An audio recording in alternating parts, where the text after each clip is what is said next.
bem-vindos. Essa é a aula 1 do módulo de hematologia. Nós vamos começar a trabalhar a série vermelha.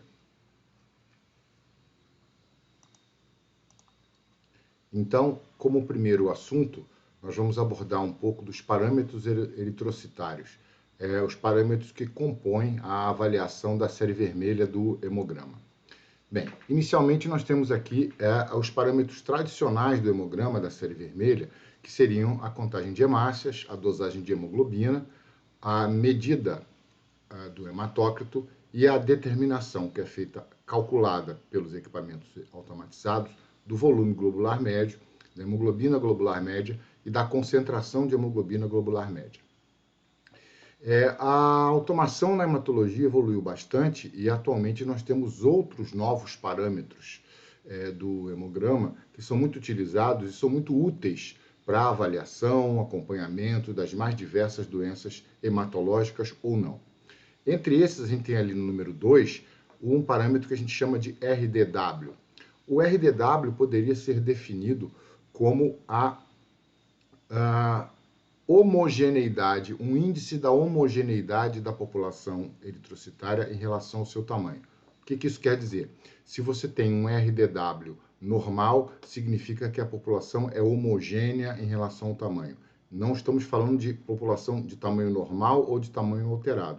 Estamos falando de tamanho homogêneo. Ela pode ser homogeneamente pequena, homogeneamente grande ou homogeneamente de tamanho normal. Então, o que o RDW vai dizer para a gente é exatamente isso, se essa população eritrocitária é homogênea ou heterogênea. A gente tem dois tipos de medição para esse RDW. Um é o primeiro que você está vendo ali no número 2, que é o RDW-CV. CV significa coeficiente de variação. E o outro, o RDW-SD, que significa o RDW medido por desvio padrão. Além desses parâmetros, a gente tem também a medida e avaliação dos reticulócitos. Os reticulócitos, assim como a avaliação dessas células, ela foi possível, a contagem de reticulócitos e a avaliação dessas células, ela foi possível a partir da introdução nos equipamentos automatizados da ótica fluorescente. Então, os equipamentos que possuem fluorescência podem, então, identificar reticulócitos e avaliar esses reticulócitos. Então, a gente tem, além da contagem, da determinação da quantidade de reticulócitos em valores relativos e absolutos, a gente tem ali no número 3, vocês podem ver, o IRF, que é a fração de reticulócitos imaturos, a classificação desses reticulócitos, a segunda linha, LFR, MFR e HFR, que seriam o quê? Reticulócitos de baixa fluorescência, de média fluorescência e de alta fluorescência. O que é isso? Os equipamentos são capazes de quantificar esse conteúdo de RNA dos reticulócitos e classificá-los, então, em reticulócitos de alta fluorescência, que seriam os reticulócitos com maior conteúdo de RNA e, portanto, reticulócitos mais jovens, e reticulócitos de média e de baixa fluorescência, que seriam os reticulócitos, então, com quantidade média e pequena quantidade de RNA. Os reticulócitos com a menor quantidade de RNA seriam, então, aqueles reticulócitos mais velhos, se é que a gente pode dizer assim, na população. Então, nós vamos mostrar ao longo do curso como é que esses parâmetros podem ser utilizados na avaliação de anemias e de outras doenças hematológicas ou não. A gente também pode, a partir dessa avaliação de reticulócitos, fazer também a medição da hemoglobina globular média, especificamente dos reticulócitos. Então, esse é um parâmetro também muito interessante, que vai nos mostrar o conteúdo de hemoglobina real, em peso, na população de reticulócitos. Então, é um parâmetro que vai indicar se a hemoglobinização dessas células está acontecendo de forma normal ou não. Além do HGM, é possível também medir o VGM do reticulócito. Na verdade, é possível medir qualquer parâmetro da população reticulocitária. Nós conseguimos separar com a tecnologia a população de hemácias maduras e a população de reticulócitos e medir os parâmetros que a gente quiser na população de hemácia madura e na população de reticulócitos. Então, o VGM de reticulócitos e o HGM de reticulócitos são marcadores precoces da eritropoiese. Então, eles vão indicar se a eritropoiese está acontecendo de forma normal ou não. No número 4 ali, a gente tem percentagem de micro, percentagem de macro, percentagem de hipo, percentagem de hiper. Essas são avaliações que os equipamentos mais modernos são capazes de apresentar, mostrando para a gente, então, qual é o percentual de hemácias microcíticas dentro daquela população ou percentual de hemácias hipocrômicas naquela população. A gente sabe que, na verdade, quando você tem um quadro de hipocromia, ou um quadro de microcitose, ou um quadro de macrocitose, na verdade, você tem uma mistura de células. Então, quando você tem uma anemia microcítica, por exemplo, a gente vai encontrar no sangue periférico uma quantidade de hemácias normocíticas e normocrômicas, uma quantidade de hemácias microcíticas e hipocrômicas. Então, essa mistura, né, vai ser vista pelo analista clínico na maioria das vezes. Então, o que o equipamento vai te mostrar, ou pode te mostrar? Ele vai dizer assim, mesmo que você tenha uma população majoritariamente normocítica, mas que exista ali uma quantidade de hemácias pequenas, de hemácias de tamanho menor, esse equipamento é capaz de quantificar essa população e dizer, olha, eu tenho tantos por cento de uma população microcítica e tantos por cento de uma população normocítica. No número 5, a gente vai ter aí hemácias fragmentadas e eritroblastos. Os equipamentos também são capazes de apontar ou de produzir um alarme de hemácias fragmentadas, de fragmentos eritrocitários, muito importante nas doenças como as tromboses e as síndromes de fragmentação, né? As anemias que chamamos de hemolíticas angiopáticas ou microangiopáticas, são muito caracterizadas pela presença de hemácias fragmentadas. Então, a gente tem uma quantidade, esses equipamentos são capazes de produzir quantidades são capazes de produzir informações sobre a quantidade dessas células. Os eritroblastos também podem ser quantificados pelos equipamentos automatizados mais modernos, isso também devido à presença da tecnologia de fluorescência. Então, a gente vai ter aí uma série de parâmetros automatizados, mais novos, mais modernos, além daqueles tradicionais que nós já conhecíamos. Então, ali no número 1, a gente tem os parâmetros tradicionais, os 6 parâmetros tradicionais da avaliação da série vermelha, e nos números 2, 3, 4 e 5, os novos parâmetros hematológicos da série vermelha, que podem aí colaborar com a interpretação do hemograma. Nesse gráfico agora, nesse esquema agora, a gente está vendo os 3 índices tradicionais. E a gente pode avaliar esses 3 índices mostrando para vocês a função de cada um. Então, o volume globular médio, o que é isso? O volume globular médio, ele avalia, como o nome está dizendo, o tamanho médio da população. Então, ele vai dizer para a gente qual é a quantidade, qual é o tamanho médio dessa população eritrocitária em análise. Então, é um parâmetro, como o nome está dizendo, médio. Então, é possível que existam hemácias de tamanhos diferentes ou populações de tamanhos diferentes, mas que você tem ali um resultado final da média, um valor normal. Então, você pode ter, por exemplo, um volume globular médio normal, mas você ter ali junto uma população microcítica, por exemplo, né? O que está acontecendo? A população microcítica, ela tem um tamanho que não é grande o suficiente para mudar a média, mas ela existe ali. Então, o VGM é um índice médio do tamanho das células. O HGM, que é a hemoglobina globular média, indica para a gente o conteúdo em peso de hemoglobina por hemácia. Então, é como se eu pudesse abrir cada uma das hemácias, retirar a hemoglobina do seu interior e fazer uma pesagem. Então, esse índice vai indicar para a gente o conteúdo em peso de hemoglobina médio por hemácia. E a concentração de hemoglobina, o terceiro índice, ele vai dizer para a gente exatamente a concentração, ele vai relacionar esse conteúdo de hemoglobina com o tamanho da célula. Então, quando a gente tem quando eu estou falando de concentração, eu estou relacionando o conteúdo em peso de hemoglobina com o tamanho da célula. Então, é como se eu posso variar essa concentração, variando não só o conteúdo de hemoglobina, mas variando também o tamanho da célula. Então, se eu tenho pouca hemoglobina numa célula muito grande, eu vou ter uma concentração baixa. Se eu tenho essa mesma quantidade de hemoglobina numa célula menorzinha, de tamanho menor, eu vou ter uma concentração mais elevada. Então, a gente está sempre relacionando o conteúdo com o tamanho da célula. Em relação à dosagem de hemoglobina, que é um parâmetro muito importante do hemograma, o que eu faço? Quer dizer, o que isso aí me indica? Né? Eu consigo romper as hemácias, né? Destruir a membrana eritrocitária e fazer então com que essas hemácias, que essa hemoglobina se solubilize no meio aquoso, no líquido, no reagente, né? E eu posso então fazer uma avaliação colorimétrica dessa hemoglobina. Então, o método padrão para dosagem de hemoglobina nos laboratórios e nos equipamentos automatizados é o método da cianomethemoglobina. Existem também equipamentos com reagentes livres de cianeto, que são mais modernos, e esses reagentes livres de cianeto eles prometem um desempenho melhor na presença de lipemia, quando você tem um plasma muito lipêmico, que vai interferir na turbidez, né? No estado mais límpido ou mais turvo desse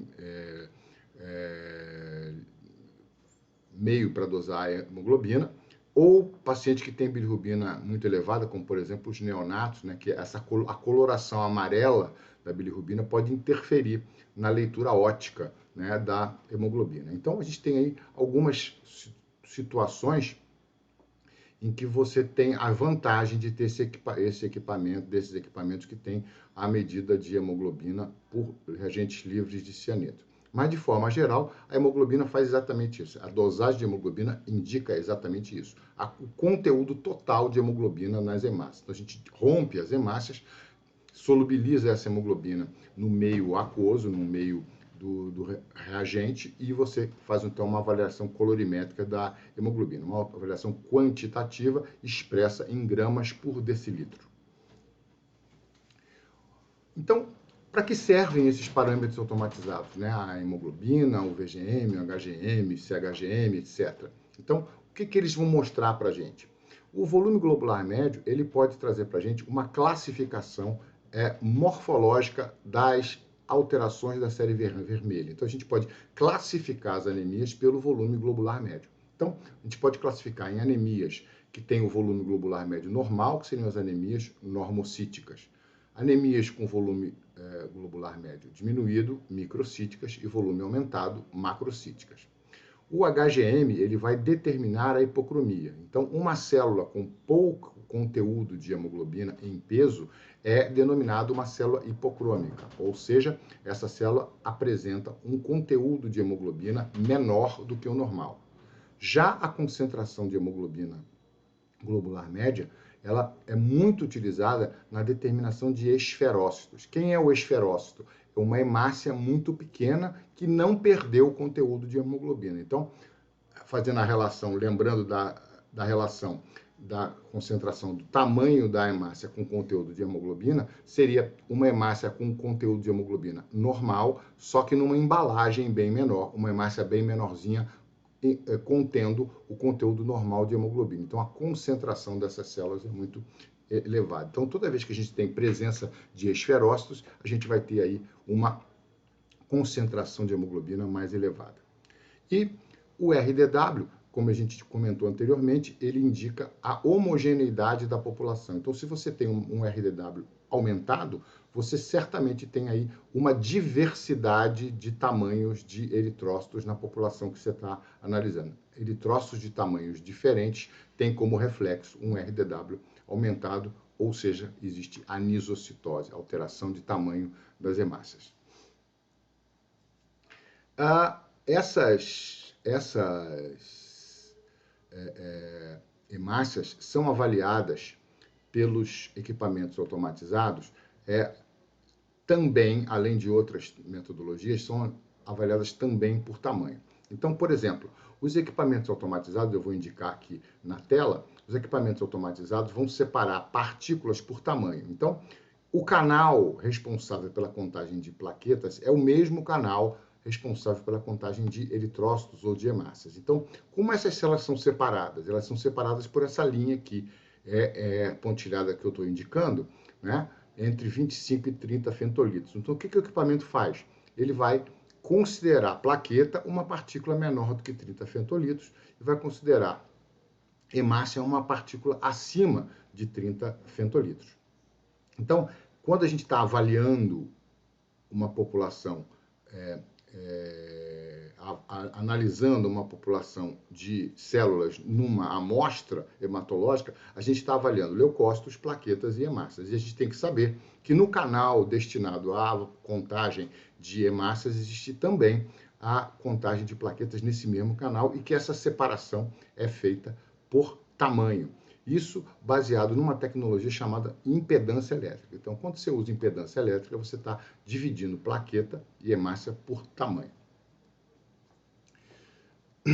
O RDW-CV, que é o primeiro que nós vamos avaliar, ele é, como eu disse, a medida da homogeneidade da população. Então, se a gente olhar esse gráfico aqui, que está mostrando esse gráfico em forma de sino, né, em forma de curva de Gauss, isso aqui o equipamento fornece para a gente. Ele mede o tamanho de uma série enorme de células e plota isso graficamente, e a gente tem uma distribuição desse tipo, é chamado de distribuição normal ou curva de Gauss. E o que é o RDW? É exatamente a amplitude dessa curva. Essa largura aqui, amplitude dessa curva, é o RDW. O RDW é calculado em função dessa amplitude. Então, se eu tenho uma curva mais larga, mais aberta, o que eu estou vendo é que eu tenho hemácias com tamanhos, com volumes globulares diferentes. Aqui no eixo horizontal eu tenho volume globular e aqui no eixo vertical eu tenho frequência. Qual é a frequência com que essas células aparecem na população. Então eu tenho aqui a amplitude da curva, significando a homogeneidade. Quanto mais larga for essa curva, maior a diversidade de tamanhos. Quanto mais estreita for essa curva, mais homogênea é a população. Quase todas as hemácias vão apresentar o mesmo volume globular. Então, quando eu tenho um RDW aumentado, elevado, eu vou ter aqui, então, uma amplitude da curva maior, significando que eu tenho uma variabilidade maior do tamanho das hemácias. E por que RDW-CV? Porque essa amplitude é medida aqui na frequência de 60,65%. Então, a gente tem uma amplitude medida nessa curva que vai ser, nessa frequência que vai ser normal entre 12% a 15%. Quando eu tenho o RDW-SD, eu tenho ao mesmo desenho de curva, a curva é exatamente a mesma, só que, em vez de eu medir a amplitude da curva aqui em 60,65, eu meço aqui embaixo em 20%, mais próximo à base da curva. E eu tenho como referência aqui cerca de 37 femtolitros, ou seja, em populações normais, eu tenho hemácias que têm uma média mais ou menos 37 femtolitros. Isso é o que eu vou observar em qualquer amostra normal do sangue periférico. Então, quando eu quero interpretar esses valores, esses parâmetros do RDW, CV e SD, eu vou avaliar o tipo de população que eu estou olhando ali. Eu vou avaliar qual é a morfologia, qual é o tamanho daquela população e qual é a variação de tamanho daquela população mais especificamente. E qual é a diferença entre o RDW-CV e SD? Está aqui um gráfico mostrando um RDW-CV aqui em cima em 60,65%, que é onde a gente faz a medição da amplitude da curva, e o RDW-SD aqui embaixo em torno de 20%. Então, qual é a diferença entre um e outro? Os dois vão medir a variabilidade do tamanho das células, mas qual é a diferença entre eles? A diferença é que o RDW-SD te dá uma informação mais precoce. E por que mais precoce? Porque essa célula, essa medição nessa frequência aqui, pode indicar para a gente, ou pode anunciar a presença de uma pequena população de células menores ou uma pequena população de células maiores.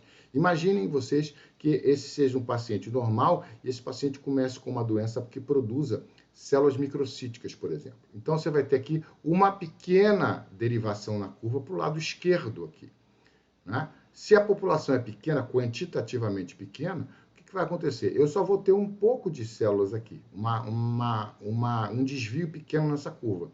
Que esse RDW aqui, essa amplitude aqui, talvez não seja alterada, mas essa aqui embaixo vai ser. Então, a diferença básica entre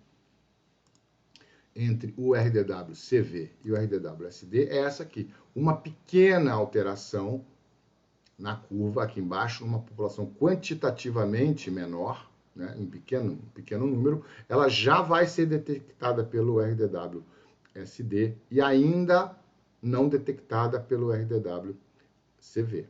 Então, a diferença entre eles é a precocidade, né? O RDW-SD é mais precoce que o RDW-CV, mas os dois avaliam exatamente a mesma coisa, que seria a homogeneidade da população em relação ao tamanho. E aqui a gente tem, então, um relacionamento entre o volume globular médio e o RDW. Isso é bem interessante, porque muitos acreditam que existe uma relação direta entre VGM e RDW. Existe uma relação, mas não uma relação matemática. Então, o que eu estou querendo dizer com isso? Que você pode ter um volume globular médio baixo e um RDW normal. Em que situação você teria isso? Quando você tem toda a sua população, ou a grande maioria da sua população, pequena, tamanho microcítico. E aí você tem uma microcitose, VGM baixo, e tem uma homogeneidade da população. Toda a população é microcítica. E aí você vai ter um RDW normal. O mesmo acontecendo quando você tem um RDW alto e a sua população, na maioria, apresenta um volume globular médio elevado.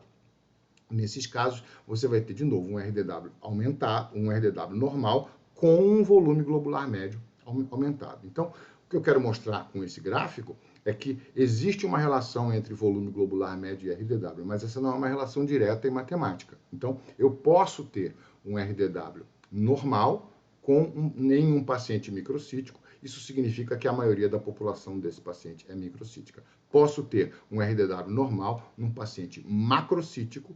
Isso significa que a maioria das hemácias desse paciente é macrocítica. E eu posso ter um paciente normal, com VGM normal e também com RDW normal, mostrando que as hemácias, na sua maioria, apresentam tamanho ou volume globular médio normal. Ok, pessoal? Nós ficamos por aqui e a gente se vê na próxima aula.